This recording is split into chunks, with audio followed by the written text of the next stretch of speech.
ஒரு பழைய மாடிக்கொத்தடியில் சிண்டெல்லா தினமும் தனியாக உட்கார்ந்து கனவு கண்டாள்.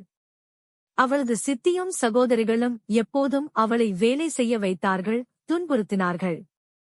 அவளின் இதயம் எப்போதும் சோகத்தால் நிரம்பியிருந்தது. ஒருநாள் அரண்மனையில் ஒரு பெரிய நடன விழா நடக்கிறது என்ற செய்தி பரவியது. அனைவரும் மகிழ்ச்சியுடன் தயாரானார்கள். சிண்டெல்லாவும் கலந்து கொள்ள ஆசைப்பட்டாள். ஆனால் அவளுக்கு அழகான உடையும் நகைகளும் இல்லை. அதை நினைத்து அவள் கண்களில் கண்ணீர் வந்தது. அந்த நேரத்தில் மினுமினுக்கும் ஒளி அறையை நிரப்பியது. மாய தேவதை தோன்றி புன்னகையுடன் சொன்னாள், பயப்படாதே செல்லமே, உன் கனவு நனவாகும். ஹூட் அவளின் கையை அசைத்தவுடன் சிண்டெல்லாவின் பழைய உடை அழகான ஆடையாக மாறியது. மினுமினுக்கும் செருப்பும் தோன்றியது. அரண்மனை வாசலில் சிண்டெல்லா வந்தவுடன் அனைவரும் அவளை பார்த்து வியந்தனர். அவளின் அழகு ஒளி வீசியது. ஆனால் நள்ளிரவு அடித்ததும் மந்திர சக்தி குறையத் தொடங்கியது.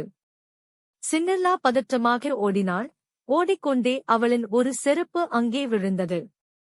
மறுநாள் அந்த செருப்பு எவருக்கும் பொருந்தவில்லை. இறுதியில் சிண்டெல்லா அதை அணிந்தாள். செருப்பு அவளுக்கே சரியாக பொருந்தியது.